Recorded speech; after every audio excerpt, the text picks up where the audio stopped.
तो हम लोगों ने कल शेल स्क्रिप्ट के बारे में समझा था। आज उसी को आगे करते हैं।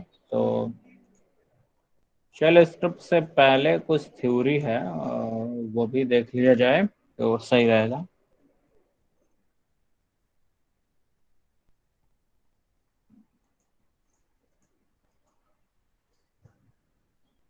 तो ये यूनिट 4 है। In Linux, shell like bash and con support programming construct which are saved as script। इसका मतलब क्या है भाई? कि जो कई सारे लाइनक्स बेस्ड ऑपरेटिंग सिस्टम है, उसमें से अब उन ऑपरेटिंग सिस्टम में कई सारे शेल्स होते हैं, तो सारे शेल्स प्रोग्रामिंग सपोर्ट नहीं करते हैं। ठीक है, तो सब कुछ तो सपोर्ट नहीं करता, तो उसमें से दो शेल का नाम यहाँ लिखा हुआ है कि bash and corn. Bash and corn ये दो ऐसे शेल हैं जो प्रोग्रामिंग को सपोर्ट करते हैं। मतलब हम लोग ये स्क्रिप्ट बना के उसमें मतलब प्रोग्रामिंग लिख सकते हैं, कुछ कंडीशनल स्टेटमेंट लिख सकते हैं, एंड बैश के थ्रू हम लोग उसको एग्जीक्यूट कर सकते हैं। These script becomes shell commands and hence many Linux command are script।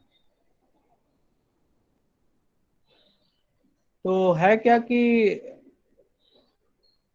जो कुछ भी हम लोग कमांड देते हैं स्क्रिप्ट में, ठीक है, ये देखिए लिखा है commands are script, many Linux commands are script. तो जो हम कमांड लिखते हैं स्क्रिप्ट वाली फाइल में, डॉट एस एच वाली फाइल में, वो एक तरह का स्क्रिप्ट कमांड होता है। ठीक है, बैश स्क्रिप्ट कमांड, अगर बैश से रिलेटेड कमांड लिखते हैं, कौन से रिलेटेड है तो कॉर्न स्क्रिप्ट कमांड लिखते हैं। वैसा ही कुछ है। A system administrator should have little knowledge about scripting to understand how their servers and application are started, upgraded, maintained, or removed, and to understand how a user।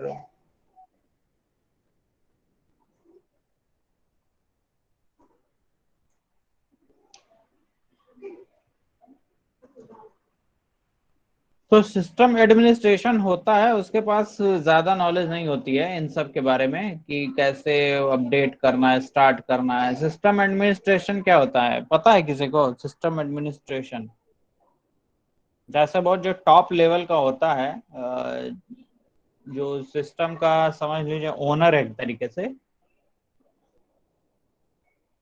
तो system का owner है तो उसकी बात की जा रही है, तो उसको थोड़ा बहुत ही नॉलेज होता है स्क्रिप्टिंग के बारे में। एंड स्क्रिप्टिंग की नॉलेज किस सेंस में बात की जा रही है कि सर्वर पे, एंड सर्वर पे उसको कैसे इनिशियलाइज किया जाए, स्टार्ट किया जाए, ठीक है, स्क्रिप्टिंग लिखी जाए, वो सब की बात हो रही है यहाँ। बेसिक आर्किटेक्चर ऑफ शेल ये देख लीजिए, ये आपका कर्नल स्पेस है, एंड ये कर्नल है, एंड ये यूजर है। यूजर स्पेस यहाँ दिया हुआ है, मतलब यूजर के काम करने के लिए स्पेस यहाँ रिजर्व है, कर्नल स्पेस कर्नल, एंड उसकी जो भी फाइल्स वगैरह हैं वो सब है। इन दोनों के बीच में ये शेल है, यहाँ दिख रहा है आपको एक रेक्टेंगल बॉक्स में। उस शेल के अंदर देखिए क्या क्या है। Lexical analysis and parse, expansion and execution, built in, and यहाँ कमांड्स कुछ लिख जाए जैसे ls cat grep एटसेट्रा। तो शेल एक्चुअल में कहाँ आ रहा है? यूजर एंड कर्नल के बीच में आ रहा है। एंड शेल कमांड्स हम लोग जो भी देते हैं तो वो कैसे होता है, काम करता है। पहले एनालिसिस होती है उसकी, फिर पार्सिंग की जाती है। पार्सिंग मतलब कन्वर्ट करना, फिर उसको एक्सपेंड किया जाता है, फिर उसके बाद उसको एग्जीक्यूट कर दिया जाता है, एंड हमको आउटपुट डिस्प्ले कर दिया जाता है। तो यहाँ बाई डायरेक्शनल है, मतलब यहाँ जाएगा पहले एग्जीक्यूट होने के लिए, फिर यहाँ से रिजल्ट वापस आएगा, एंड यूजर को स्टैंडर्ड आउटपुट स्क्रीन पे वो दिखने लगेगा। तो ये बेसिकली एक शेल का आर्किटेक्चर है, डायग्राम आप लोग बना सकते हैं इसको। ठीक है, तो ये था। ठीक है, अब हम देखते हैं हमको शेल स्क्रिप्ट की जरूरत क्यों पड़ी। तो बहुत सारे रीजंस हैं, उसमें से कुछ रीजंस हैं to avoid repetitive work and automation. Repetitive work and automation करने के लिए हम लोग शेल स्क्रिप्ट का यूज करते हैं। अब मान लीजिए डेट आपको क्या करना है, डेट देखना है या कोई भी टास्क करना है, वो आप टर्मिनल पे बार बार उसे लिखेंगे। उसको क्या करिए, एक बार एक जगह लिख दीजिए शेल स्क्रिप्ट फाइल में, और उसी फाइल को हम जब जब एग्जीक्यूट कराएंगे तो ऑटोमेटिक डेट हमें दिखने लगेगा। तो जो बार बार रिपीट हो रहा है वर्क, उसको रिड्यूस कर दिया जाता है शेल स्क्रिप्ट क्रिएट करके। एंड ऑब्वियस सी बात है, उसमें कमांड है तो ऑटोमेटिक हमको रिजल्ट मिलेगा केवल शेल स्क्रिप्ट को एग्जीक्यूट करने पे। System admin use shell script for routine backup वगैरह के लिए भी यूज होता है, जो कि सिस्टम एडमिन इसको करते हैं। सिस्टम की मॉनिटरिंग के लिए भी शेल स्क्रिप्ट का यूज होता है, एंड न्यू फंक्शनलिटी को ऐड करने के लिए भी। कुछ एडवांटेजेस देख लेते हैं हम लोग। The command and syntax are the same as those directly entered in command line, so programmer don't need to switch to entire different syntax. थोड़ा सा कुछ वो एडवांटेजेस हैं कि क्या है कि सब कुछ सेम है। कमांड का सिंटेक्स एंड प्रोग्रामिंग का सिंटेक्स लगभग वैसा ही है इस शेल स्क्रिप्ट में, तो हमको नई प्रोग्रामिंग सिंटेक्स पढ़ने की कोई जरूरत नहीं है, मिलता ही जुलता रहेगा। तो ये एक बहुत बड़ा एडवांटेज है। Writing shell script are much quicker, ठीक है, हम लोग देख भी चुके हैं कितना छोटा छोटा है, बढ़िया से लिख दे रहे हैं। अभी आगे तो बड़ा बड़ा मिलेगा। Program quick start and interactive debugging etcetera, ये कुछ एडवांटेजेस थे। डिसएडवांटेजेस भी हैं यहाँ कुछ। डिसएडवांटेज ये है कि स्लो एग्जीक्यूशन स्पीड है। अभी तो छोटे दिख रहे हैं स्क्रिप्ट, तो एग्जीक्यूट हो जा रहा है फास्ट, लेकिन अगर हजारों लाइन होगी किसी स्क्रिप्ट में तो देख टाइम उसमें लगता है। prone to costly error, a single mistake can change the command which might be harmful। हाँ तो ये तो है कि चांसेस होते हैं एरर्स के, एंड अगर कुछ मिस्टेक हो जाती है तो हो सकता है हार्मफुल हो सकता है, सिस्टम के कुछ चीजें करप्ट हो सकती हैं, उस सेंस में बात की जा रही है। Design flaws within the language syntax और इम्प्लीमेंटेशन। तो ये देखिए लैंग्वेज सिंटेक्स की बात यहाँ की जा रही कि हम लोग जब डिजाइनिंग कर रहे हैं, अब हर लैंग्वेज का तो वैसे भी अपना अलग सिंटेक्स होता है, लेकिन एक फायदा ये है कि जो कमांड एंड सिंटेक्स है वो सेम है। बट कभी कभी क्या होता है, जो बहुत सारी ऐसी लैंग्वेजेस हैं जो मतलब उनका सिंटेक्स अजीब ही है, तो उसको थोड़ा सा इम्प्लीमेंट करना मुश्किल होता है। Not well suited for large and complex task, ठीक है, बड़े बड़े काम आप इससे स्क्रिप्ट क्रिएट करके नहीं कर सकते। Provide minimum DS unlike other scripting etcetera environment built in, इसको तो थोड़ा सा हम डेटा स्ट्रक्चर की फैसिलिटी इसमें प्रोवाइड नहीं की जाती, मतलब ये सारे फीचर्स नहीं है जैसा आप लोग डेटा स्ट्रक्चर में पढ़ रहे हैं, stack, Q, array, tree, binary tree, ठीक है, ये सब काम नहीं कर सकते हैं, डेटा स्ट्रक्चर से रिलेटेड ऑपरेशन नहीं कर सकते हैं। कुछ शेल के टाइप्स यहाँ लिखे हैं, Bourne shell, Tenex shell, Korn shell and Z shell. ये कुछ शेल के नाम है एंड उसके कुछ फीचर्स भी दिए हुए हैं। ठीक है, बॉर्न शेल हम लोग पढ़ेंगे तो उसके बारे में ही जानना जरूरी है। It is default shell on many Linux distribution. It is also a sh compatible shell, मतलब ये शेल जो इसका पेरेंट है कह सकते हैं, शेल का इम्प्रूव्ड वर्जन बैश है, उससे कंपैटिबल है। And offers practical improvement over sh for program interactive use which include, अब क्या क्या इसमें है, कमांड लाइन एडिटिंग है, जॉब कंट्रोल है, unlimited size command history, shell function aliases, unlimited size index array, and integer arithmetic any base from 2 to 64।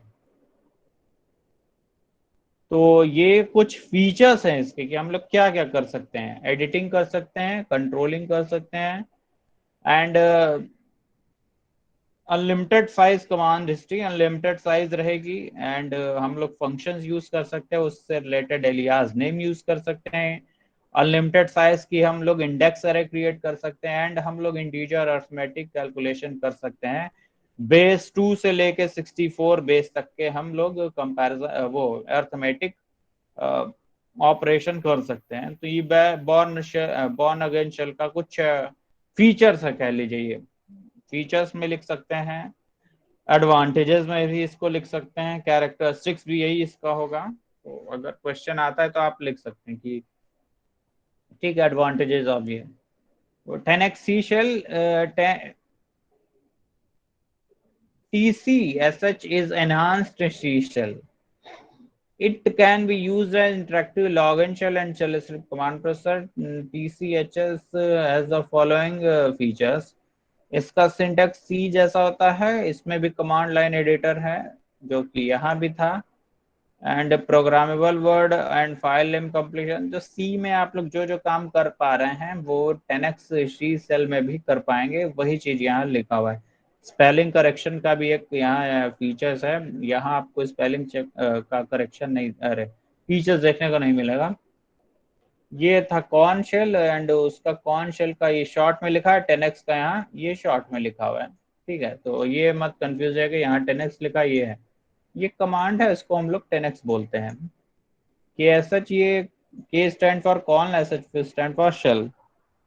तो हम लोग पूरा पूरा कॉर्न शेल तो लिखेंगे नहीं, कमांड ही लिखेंगे।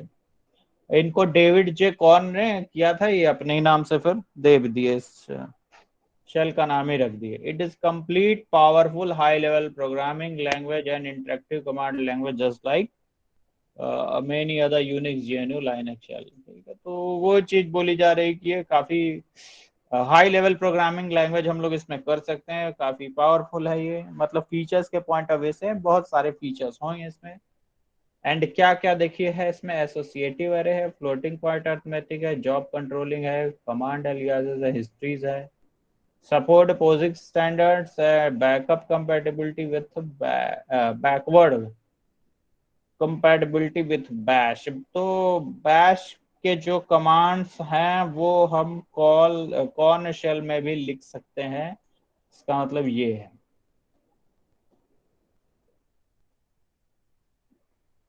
Z shell, Z S H, ये वैसे सब कुछ ऐसे ही होगा, इस लोअर केस में ही रहेगा। कमांड है ना ये, तो इसको किस लिए, किस पर्पस के लिए क्रिएट किया गया था? Interactive and incorporative many features of live shell such as Bash. तो ठीक है, ये भी पहले वाले जो हम लोग शेल देखे हैं वैसा ही इसमें भी फीचर्स है, बट इसमें क्या है नई नई चीजें कि ये देख सकते हैं हम लोग, log in log out watching, closing comments, concept index, variable index, function index, key index, file name generation, startup file. तो ये सब कुछ एक्स्ट्रा चीजें हैं, यूनिक फीचर्स है जो आपको इन सब शेल्स में नहीं देखने को मिलेगा। और अगर बात की जाए डिफरेंट शेल के बीच कंपैरिजन का, तो यहाँ कंपैरिजन भी हो जाएगा सबका। तो देख सकते हैं कि सबका अपना अलग अलग फीचर्स, यही कंपैरिजन भी हो जाएगा। अब कंपैरिजन दिया है बॉन्ड एंड 10x शेल में, तो आप बिल्कुल बता सकते हैं कि 10x का सिंटेक्स सी जैसा ही है बैश का, लेकिन वैसा नहीं है, बैश में अपना बैश कमांड का सिंटेक्स है। ठीक है, कमांड लाइन एडिटिंग हम लोग तो दोनों में कर सकते हैं, तो ये डिफरेंस में नहीं आएगा। जॉब कंट्रोलिंग भी हम लोग कर सकते हैं, तो ये भी नहीं डिफरेंस में आएगा। एक ये स्पेलिंग करेक्शन आ जाएगा कि spelling correction can we can do spelling correction but in not in Bash shell. तो ये सब आप ऐसे अपने से बना बना कर लिख सकते हैं। एंड ये हम लोगों ने जो कल पढ़ा था वो उसके बारे में है कि शेल स्क्रिप्टिंग में हम लोग शी बैंग जिसको बोलते हैं ये था, या हैश बैंग भी बोलते हैं, जो हम लोग ये फर्स्ट लाइन में ये लिखते थे उसको शी बैंग या हैश बैंग बोलते हैं।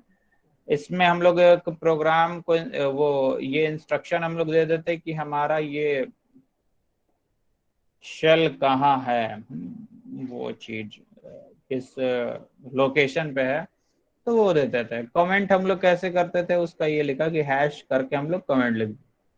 वेरिएबल्स हम लोग कैसे क्रिएट करते हैं, only letters, variable can contain only letters, small A to Z and capital A to Z. Number 0 to 1 और द अंडरस्कोर। तो ये 0 to 1 से 0 to 9 से आप स्टार्ट नहीं कर सकते हैं कोई भी वेरिएबल को, जैसा कि देख देख चुके हैं हम लोग। और अंडरस्कोर का यूज कर सकते हैं हम लोग। By convention Unix shell variable will have their name in upper cell. तो वही है, सिस्टम वेरिएबल जो होते हैं वो अपर केस में ही होते हैं। यहाँ लाइनेक्स पे लिख देते हैं।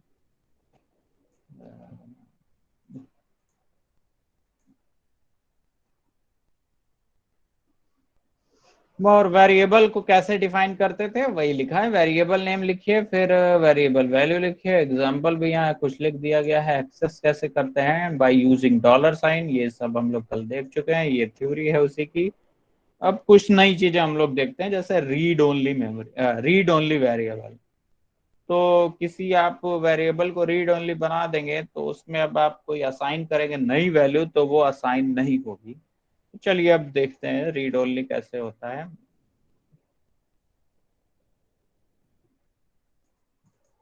इसको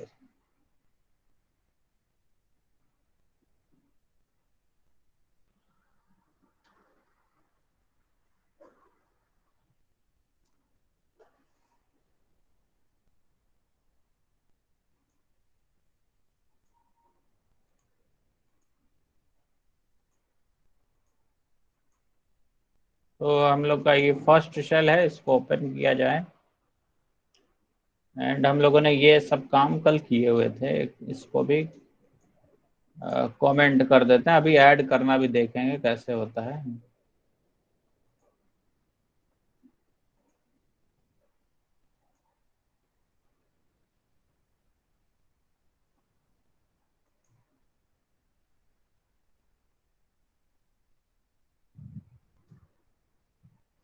ठीक है, तो हम लोग एक वेरिएबल जैसे बना लेते हैं, नेम नाम का वेरिएबल। एंड इसमें हम लोग हैं अब असाइन कर देते हैं ECC। ठीक है, ये हमारा एक वेरिएबल होगा जिसपे नाम हम लोग। अब इसको हम लोग रीड ओनली बनाते हैं, तो हम लोग को क्या लिखना है, रीड ओनली कमांड लिखना है एंड वेरिएबल का नाम लिख देना है। तो यहाँ हम लोग लिख देते हैं रीड। ठीक है, रीड ओनली। एंड हम लोग यहाँ वेरिएबल का नाम दे देते हैं। एंड उसके बाद पहले तो ये एक को करा लेते हैं,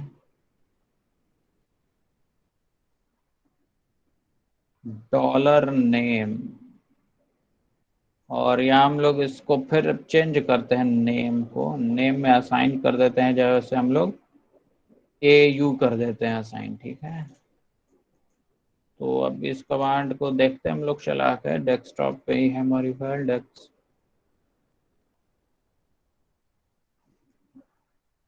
क्या है, FIRST फर्स्ट डॉट sh। तो ये देख सकते हैं, this is our first shell. ये तो पहला यहाँ लिखा था स्टेटमेंट। ठीक है, वही चीज है, इसी का आउटपुट आ रहा है ये। एंड उसके बाद हम लोगों ने क्या किया, एक वेरिएबल क्रिएट किया। एंड उसमें CC हम लोगों ने असाइन किया था। उसके बाद हम लोगों ने उसे रीड ओनली बना दिया, तो केवल रीड कर सकते हैं, उसमें एडिटिंग नहीं कर सकते हैं। ठीक है, तो यहाँ आप दे दे रहा है कि लाइन नंबर 53 कहाँ है, ये रीड ओनली वेरिएबल, तो हम लोग इसमें असाइन नहीं कर सकते हैं। तो जब कभी जरूरत पड़े ऐसी तो बना सकते हैं आप लोग रीड ओनली। अनसेटिंग वेरिएबल भी देख लेते हैं। अनसेटिंग का मतलब होता है डिलीट करना एक तरीके से। ठीक है, unsetting or deleting a variable directs the shell to remove the variable from the list of variable that is tracked. Once you unset a variable you cannot access the stored value. ठीक है, बहुत सारे variable से आप चाहते हैं कोई variables ना एक्सेस हो, तो उस केस में बात की जा रही। चलिए इसी को कॉपी पेस्ट कर देते हैं, बार बार लिखने का टाइम बचेगा। तो हम लोग ये लिख दिए। अब देखते हैं क्या होता है कि ये अब अनसेट कर दिए, मतलब हम लोग डिलीट कर दिए हैं इसको। ठीक है, ये कहाँ से आ जा रहा है बार बार, ये तो गलत चीज है। एक्सटेंशन डाउनलोड कर लिए हैं तो ये सब हिंट इतना ज्यादा ज्यादा दे दे रहा है। कहाँ गया यार?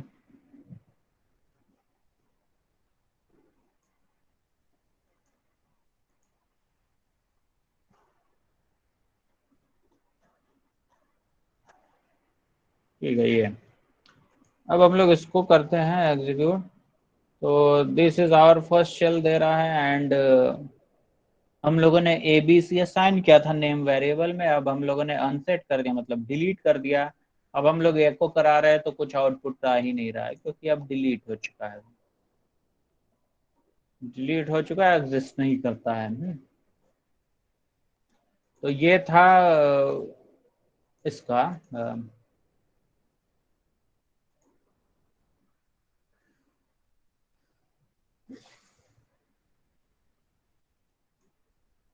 ठीक है। अब एक डिफॉल्ट वेरिएबल होता है। इसमें डिफॉल्ट वेरिएबल का क्या काम है? मान लीजिए हम लोग कोई इनपुट ले रहे हैं, जैसे हम लोगों ने यहाँ इसको, यहाँ हम लोगों ने क्या किया, एक वेरिएबल बनाया, जैसे नेम कर दिया, नहीं, एको कराया पहले तो एंटर नेम, ठीक है। एंड हम लोग केवल रीड लिख दिया, ठीक है, कोई वेरिएबल बनाया ही नहीं हम लोगों ने। तो जो हम लोग वैल्यू देंगे वो कहाँ जाएगा? तो अगर मान लीजिए हम नहीं देते हैं तो वो एक डिफॉल्ट वेरिएबल में जाता है, वो सिस्टम वेरिएबल होता है, जिसको हम लोग रिप्लाई बोलते हैं।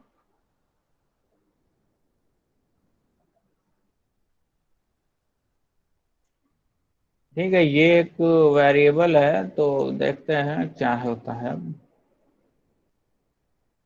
ठीक है, हम लोगों ने ए एंटर किया था नेम में, एंड देखिए वो वैल्यू एक डिफॉल्ट सिस्टम वेरिएबल है ये, उसमें असाइन हो गया। नहीं लिखेंगे तो ये रिप्लाई में ही जाएगा, एंड हम लोगों ने उसी को प्रिंट करा दिया। तो अगर भूल जाते हैं तो ये लिखना जरूर मत भूलिएगा। यहाँ अगर वेरिएबल क्रिएट करना भूल जाते हैं तो सिस्टम वेरिएबल यूज कर लीजिए रिप्लाई, ताकि आपका डेटा जो भी रहेगा वो इसमें असाइन हो जाएगा एंड आप आउटपुट देख पाएंगे। सर नहीं समझ में आया रिप्लाई का काम। नहीं समझ में आया भाई? इसमें सम क्या नहीं समझ में आया भाई? हम लोग वेरिएबल का नाम नहीं दिए हैं, भूल गए हैं वेरिएबल का नाम देना। तो वैल्यू कहाँ जाएगी? वो वैल्यू जाएगी रिप्लाई नाम के एक सिस्टम वेरिएबल में। तो जब कभी भी हम वेरिएबल डिक्लेयर नहीं करते हैं तो वो वैल्यू एक डिफॉल्ट वेरिएबल रिप्लाई में असाइन हो जाती है। ठीक है, रिप्लाई एक ओके ठीक है डिफॉल्ट सर, समझ गया। वेरिएबल है। आप लिखिए, मत लिखिए, लेकिन जो कुछ भी डेटा होगा रिप्लाई में ही जाएगा। अगर यहाँ हम लोग वेरिएबल का नाम दे देते हैं तो बात अलग है। ठीक है, यहाँ हम लोग दे दिए तो नेम वेरिएबल में ही जाएगा वैल्यू, बट नहीं देते हैं तो वो रिप्लाई में जाएगा। ये कैपिटल लेटर में, मतलब ये सिस्टम वेरिएबल है।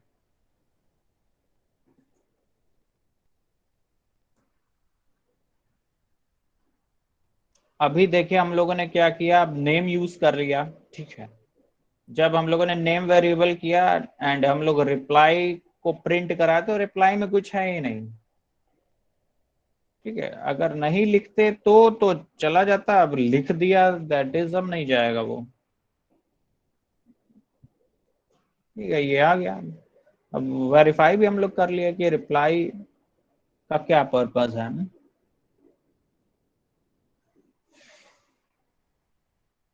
चलिए, अब हम लोग आगे बढ़ते हैं। अब हम लोग देखते हैं इफ स्टेटमेंट शेल स्क्रिप्ट में हम लोग कैसे करते हैं, लिखते हैं।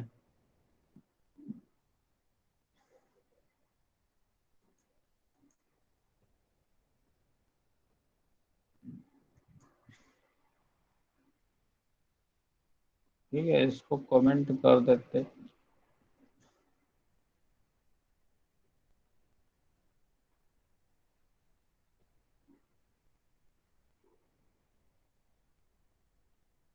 ठीक है, तो इफ स्टेटमेंट का सिंटेक्स हमको पहले समझना जरूरी है हम लोग को। तो इफ लिखा, उसके बाद स्पेस या फिर स्क्वायर ब्रैकेट लिखा। अब स्क्वायर ब्रैकेट में हम लोग कंडीशन देंगे जो हमको देना है ये।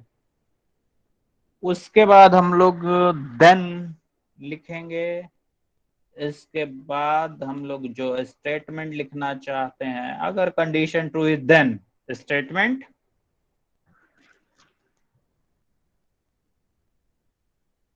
एंड उसके बाद स्टेटमेंट के बाद ये एफ का ब्लॉक अब खत्म होगा, तो उसको एंड करने के लिए हम लोग एफ आई यूज करते हैं। एफ आई का मतलब है ये end of statement, end of if statement, if block ऐसा कह सकते हैं।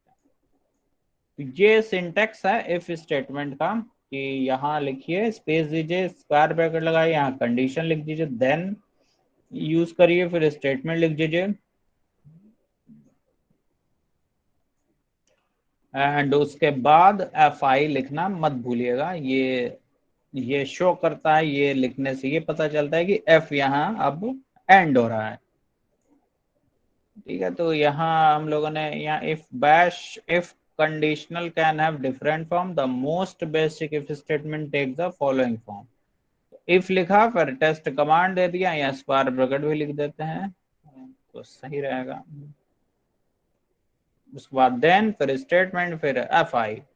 The if statement is start with if keyword by the conditional expression, then keyword, यहाँ देन एक कीवर्ड है। The statement end with F I keyword, F I से end होता है। तो चलिए देखते हैं, कुछ हम लोग कर ही लेते हैं कंडीशन चेक। जैसे नम में हम लोगों ने 5 असाइन किया हुआ है, एंड हम यहाँ एक्सेस करेंगे, कहाँ गया डॉलर का, ये नम लिखा, एंड यहाँ हम लोग स्टेटमेंट में एको कराएंगे कि ट्रू और फॉल्स जो भी है। ठीक है, तो कंपैरिजन ऑपरेटर को हम लोग को समझना पड़ेगा कि क्या क्या हम कंपेयर कर रहे हैं, अगर तो क्या क्या तरीका है, क्या यूज कर सकते हैं हम लोग, तो वो देखना पड़ेगा हम लोग को। यहाँ एक इंटीजर कंपैरिजन है, तो यहाँ तो इंटीजर कंपैरिजन में हाइफन इक्यू लगाएंगे हम लोग, इज इक्वल टू को। तो कैसे हम लोग को यूज करना है देखिए, लिखा भी हुआ है यहाँ, क्या पहला वेरिएबल डबल कोट में, फिर दूसरा वेरिएबल डबल कोट में स्पेस देके hyphen EQ. Hyphen EQ stand for equal. तो इक्वालिटी चेक करने के लिए हाइफन इक्यू यूज करते हैं। तो जैसे हम लोग यहाँ लिख देते हैं हाइफन ई क्यू, एंड हम लोग जैसे 6 से कंपेयर करते हैं, क्या ये इक्वल है या नहीं है। तो जो भी आएगा यहाँ हम लोग लिख देंगे, अगर कंडीशन ट्रू होगी तो इक्वल,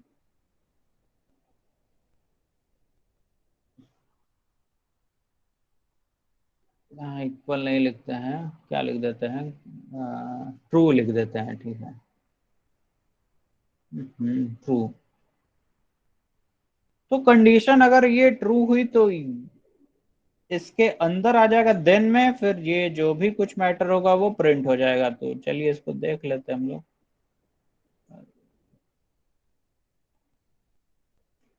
तो देखिए कुछ आउटपुट नहीं आया, क्यों नहीं आया, क्योंकि ये कंडीशन ट्रू नहीं थी। तो ट्रू नहीं थी तो देन के अंदर आया ही नहीं, ये डायरेक्ट जंप कर गया। बाकी इफ का कॉन्सेप्ट आप लोगों को पता होगा, उसमें कुछ बताने की जरूरत नहीं, कैसे वर्क करता है ये सब भी पता होगा। अब हम लोग इसको कंपेयर इक्वली करके देख लेते हैं क्या ट्रू आता है कि नहीं। तो ट्रू प्रिंट अब हो रहा है। तो इस तरीके से हम लोग क्या करते हैं, कंपेयर करते हैं। अब जैसे हम लोग ऐसे भी कर सकते हैं, नम यहाँ लिया एंड नम टू लिया, या ऐसा करते हैं, बी ले लेते हैं एंड ये ए ले लेते हैं। यहाँ हम लोगों ने ए लिखा एंड यहाँ हम लोगों ने बी लिखा।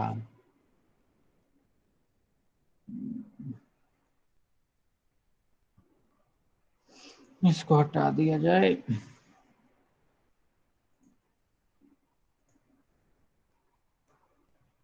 तो ये भी ट्रू नहीं है, इसकी भी वैल्यू अगर हम 5 कर देंगे तो ऐसे भी कर सकते हैं वैसे भी कर सकते हैं। अच्छा ठीक है, अगर हम लोग यहाँ ऐसा लिख देते हैं ये, तो देखिए क्या आता है। 65 लाइन पे कमांड नॉट फाउंड, तो एकदम ध्यान रखिएगा, स्पेस वगैरह जैसे लिखा है वैसे ही आपको लिखे रहने देना है। ठीक है, स्पेस जैसे हम लोग दे के कर रहे थे, तो यहाँ स्क्वायर ब्रैकेट लगा स्पेस, यहाँ भी एंड स्क्वायर ब्रैकेट है तो यहाँ स्पेस दीजिए। स्पेस देंगे तभी चलेगा ये, नहीं तो नहीं चलेगा। ठीक, तो हम लोग इक्वल कर लिया, अब नॉट इक्वल देखते हैं, एन ई, ठीक है, इज नॉट इक्वल टू का साइन है, तो एन ई यहाँ हम लोग लगा लेते हैं, देख लेते हैं एन ई, तो अब हमारा इफ स्टेटमेंट का जो ट्रू है वो चल जाएगा। ठीक है, ट्रू हो गया। ऐसे ही हम लोग कर सकते हैं ये सभी। G T means greater than, अगर है तो जी टी करते हैं तो क्या होता है, देखिए कहाँ गया ये जी टी, तो क्या होगा अब, नहीं हुआ। ये ग्रेटर देन है इस से, इसका मतलब ये है स्मॉलर देन के लिए हम लोग को क्या यूज करना पड़ेगा, या लेस देन के लिए एल टी, ठीक है, ग्रेटर देन और इक्वल टू के लिए जी, ठीक है, ये सब आप लोग यूज करिएगा। तो लेस देन के लिए जैसे हम लोग एल टी यूज करके देख लेते हैं, एल टी, यहाँ एल लिखा है टी, तो अब सही है। ये 5 is less than 6, yes condition true, तो इसके अंदर आ गया। ठीक, ये कुछ कंपैरिजन ऑपरेटर, इंटीजर कंपैरिजन है, हम लोग ये केवल यूज कर सकते हैं ऐसे भी, और ये सब भी कुछ सिंबल्स हैं, बाकी हम लोग E Q, N E, G T ये तो यूज करते ही करते हैं। ऐसे ही स्ट्रिंग से रिलेटेड कुछ है, कि स्ट्रिंग को कंपेयर करना है तो इक्वल, ठीक है, डबल इक्वल, नॉट इक्वल, ये सब साइन आप लोग को पता होगा, कि लेस देन, ठीक है। इसमें एक चीज हम लोग देखते हैं यहाँ, ये वाला देखिए, अगर ऐसा हम लोग लिख रहे हैं तो हम लोगों को डबल ब्रैकेट लगाना पड़ेगा। ठीक है, तो ये वाला पहले हम लोग चेक कर लेते हैं एक बार, हाँ। यहाँ हम लोगों ने ये नहीं लिखा, केवल ये लिख दिया। ठीक है, अब देखिए क्या होता है, वो हम लोग अगर ऐसा लिखते हैं तो ये देगा नो सच फाइल और डायरेक्टरी, 65 लाइन पे दे रहा है। तो ध्यान रखिएगा, अगर केवल ऐसा सिंबल यूज कर रहे हैं तो दो ब्रैकेट लगाना पड़ेगा, यहाँ एक एंड यहाँ एक, ठीक है, एकदम ऐसे ही। चलिए डबल कोड भी हम लोग कर दे रहे हैं, तो काफी ये केस सेंसिटिव है, स्पेस वगैरह की हल्की सी भी मिस्टेक हो जाएगी तो देगा एरर ही। ठीक है, अनएक्सपेक्टेड टोकन,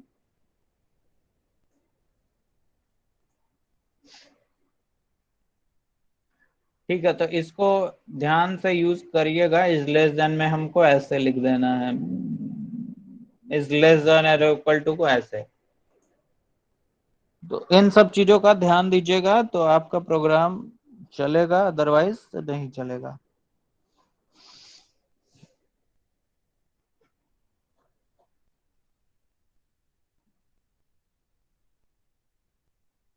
हम्म, तो ये था कुछ इफ स्टेटमेंट के बारे में। अब ऐसे ही एफ एल्स में आते हैं हम लोग, तो उसमें ज्यादा कुछ चेंजेस नहीं है। इफ लिखा, फिर यहाँ कमांड लिखे हम लोग, फिर उसके बाद ये एक minute, space, then statement one, else लिखा स्टेटमेंट टू, इसको भी करके देख लेते हैं यहाँ। तो इसको अभी डिलीट कर देते हैं, डॉलर ए कहाँ गया, डॉलर ए, और G T, dollar B, and then यहाँ लिखा, और हम लोगों ने यहाँ फिर एल्स लिखा,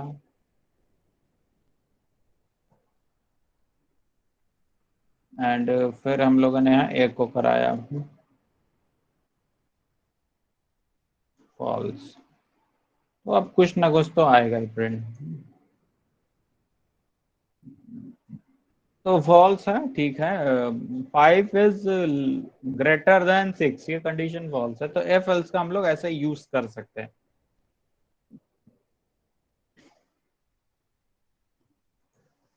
तो ये स्क्रिप्ट में अभी बेसिक हम लोगों ने चीजें देखी हैं।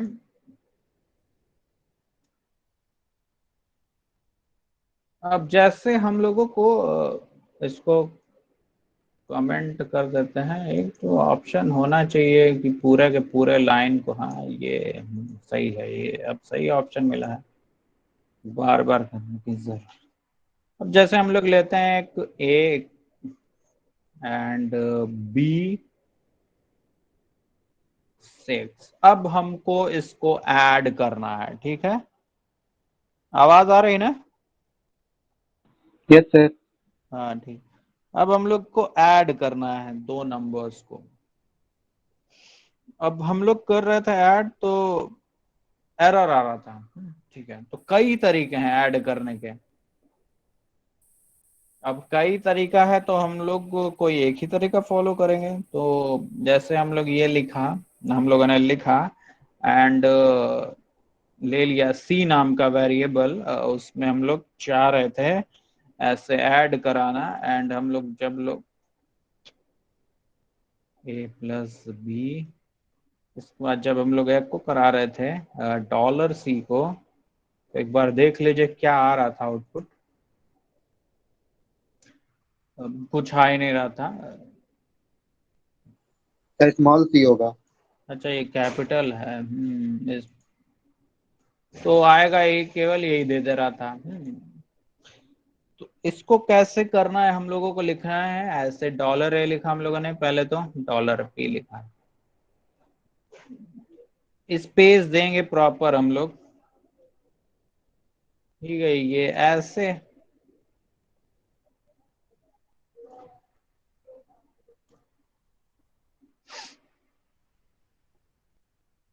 एंड यहाँ भी डॉलर।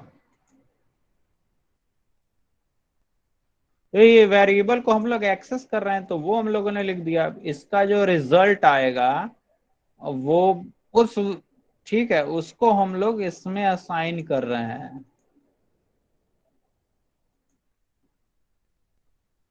तो अब आ गया हम लोगों का रिजल्ट मिल गया 10।